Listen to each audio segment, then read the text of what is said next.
Lo gimana mau bilang saya mimpi ketemu Nabi? Jangan-jangan dia ketemu Pak Tani. Saya mimpi berjumpa dengan Nabi, belum tentu yang dia lihat di mimpinya itu Nabi. Nah, yang mimpi ketemu Nabi nih tidak kenal sama Nabi. Siapa saja yang melihat aku dalam mimpinya, maka itu benar aku, karena setan tak mampu menyerupai aku.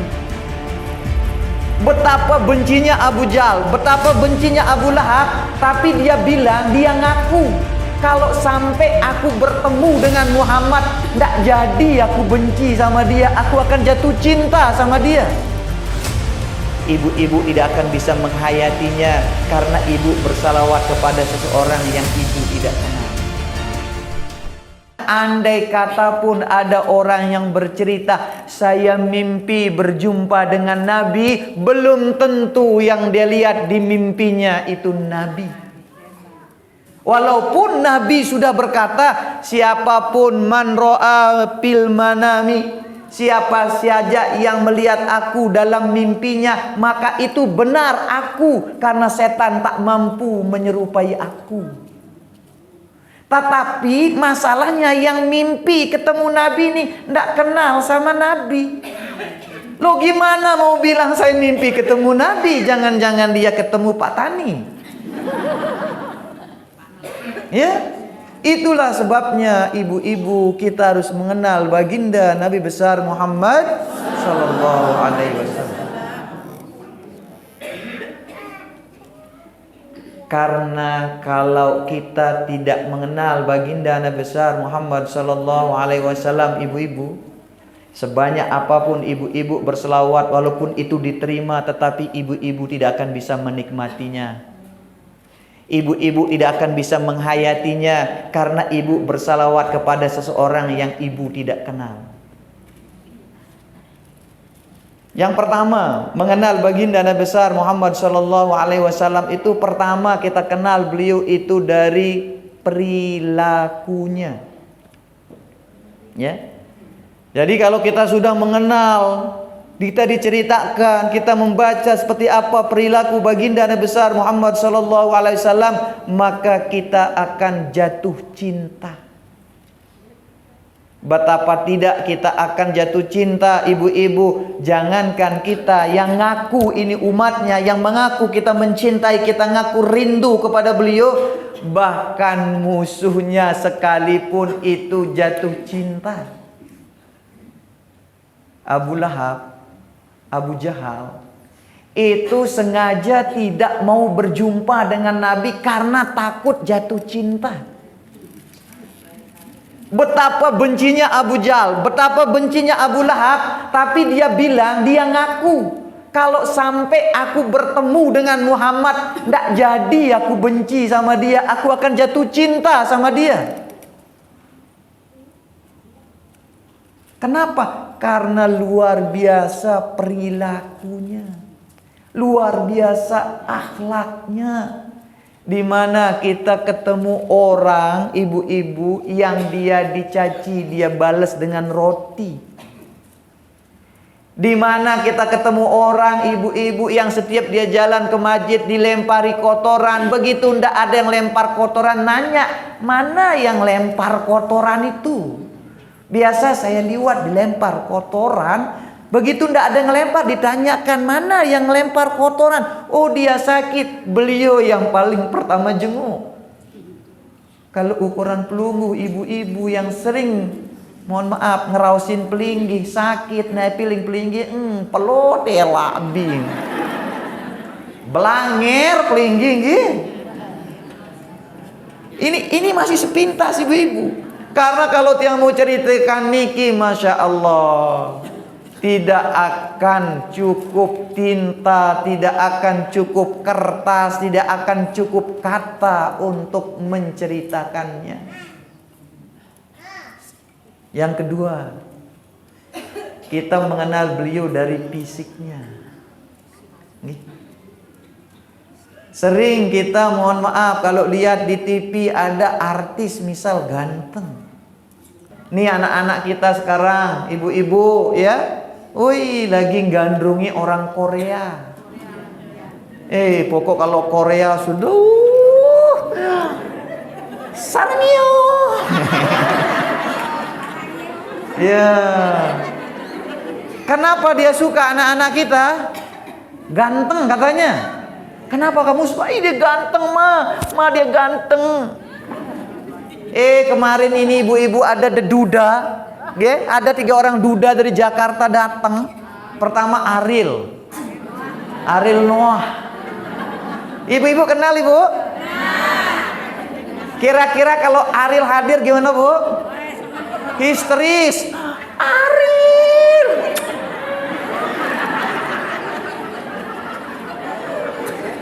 Karena ganteng. Ya. Anak gadis, orang tua lupa dia, Ariel tuh dia gini, apa penting dia ganteng pokoknya. Kalau baginda Nabi besar Muhammad SAW, ibu-ibu kenal kegantengannya, kenal fisiknya, maka kita akan lupa sama orang Korea. Kalau ibu-ibu kenal baginda Nabi besar Muhammad SAW, ya, memang tidak ada foto beliau, memang tidak ada gambar beliau, tidak ada video beliau, tetapi ada gambaran-gambaran ciri-ciri fisik beliau.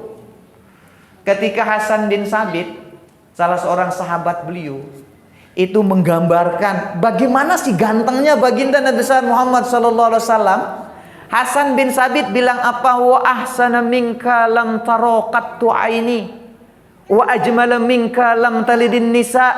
Khuliqta mubarra'an min kulli aibi ka'annaka khuliqta kaifa tasha. Ini sahabat yang tiap hari lihat Nabi, sahabat yang hidup sama Nabi, sahabat yang ngobrol sama Nabi. Anak kita walaupun dia ganteng misal, Bu, karena dia anak kita biasa aja kita lihat dia. Kenapa? Udah sering kita lihat dia. Kalau orang lihat dia histeris, ganteng. Kita ngelihat tadi artis-artis yang saya sebut, kita histeris. Tapi kalau ketemu anaknya biasa aja. Wong anaknya, masa anak lihat bapaknya, bapak. Enggak. Ya. Kalau anak ganteng, ibu ngelihatnya biasa saja. Kalau bapak ganteng, anaknya ngelihat biasa saja. Adik ganteng, kakak ngelihat biasa saja. Ini bayangkan baginda Nabi, sahabat tiap hari ngelihat dia.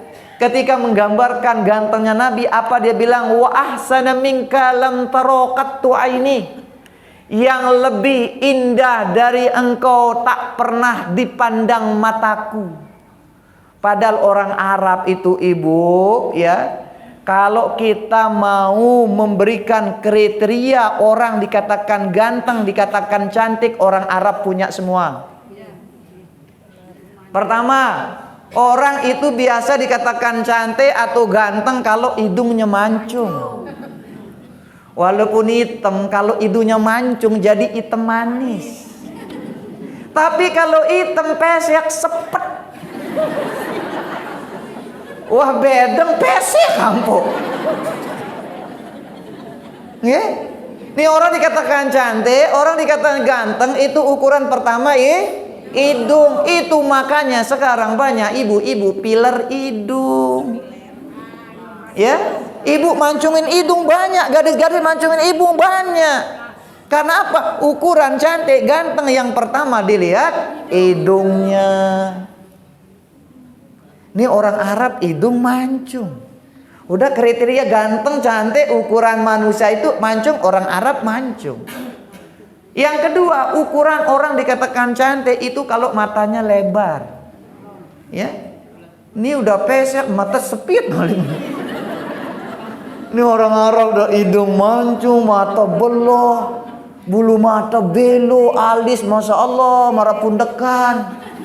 Ya. Bibir tipis, awak ganggas, bodi bagus, kulit putih.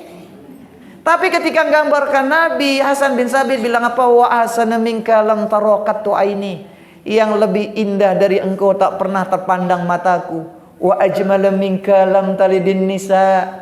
Yang lebih ganteng dari engkau tak pernah dilahirkan oleh seorang perempuan pun. Khuliqta mubarra'am min kulli aibi. Kata beliau, engkau diciptakan Allah selamat dari semua celah. Dari ujung kaki sampai ujung rambut tidak ada celah. Dari ujung kuku sampai ubun-ubun tidak ada celah. Dipandang dari depan, dipandang dari belakang, pandang dari samping, pandang dari sudut, tetap ganteng. Ini ada orang ya, dipandang dari belakang Bung Karno, dipandang dari depan bungkusan. Nabi dipandang dari mana saja ganteng, sampai Hasan bin Sabit bilang apa? Khuliqta mubarra'am min kulli aibi. Engkau diciptakan Allah selamat dari semua celah. Ka'annaka khuliqta kaifa tasya'. Seolah-olah engkau diciptakan Allah sesuai dengan yang engkau pinta. Baginda Nabi, kata ulama, basyarun laisa kal basyar. Manusia tetapi tidak seperti manusia. Kalau manusia, mohon maaf, keringatnya wangi atau bau? Masya Allah. Nabi pulang beraktivitas, nih Arab Saudi, Timur Tengah panas. Nabi pulang-pulang aktivitas apa? Oleh Ummu Salamah dikumpulkan keringat beliau. Nanya Nabi, untuk apa keringat saya dikumpulkan? Untuk saya jadikan minyak wangi. Coba nanti ibu-ibu pulang dari sawah suaminya. Loh kok ketawa bu? Suaminya loh ini. Coba nanti suaminya jadi ojek, buka-buka jaketnya kok kene keleleh kanan. Padahal suami sendiri. Mau ndak ibu giniin keringet di keteknya? Padahal suami sendiri. Ya, ini manusia keringetnya bau, Nabi keringetnya wangi. Ya, itu makanya ulama bilang Nabi itu basyarun laisa kal basyar. Manusia tapi tidak sama seperti manusia. Kita manusia, mohon maaf ibu-ibu, begitu lahir terima jadi. Kalau begitu lahir hidung kita pesek, salahkan siapa? Kalau kita begitu lahir besar-besar, mohon maaf tidak tinggi-tinggi, mau protes siapa? Kita lahir terima jadi. Kalau baginda Nabi, khuliqta kaifa tasya', engkau diciptakannya Allah sesuai dengan pintamu. Nabi yang request sendiri gimana bentuk rambutnya. Tuh mulianya baginda Nabi besar Muhammad sallallahu alaihi wasallam.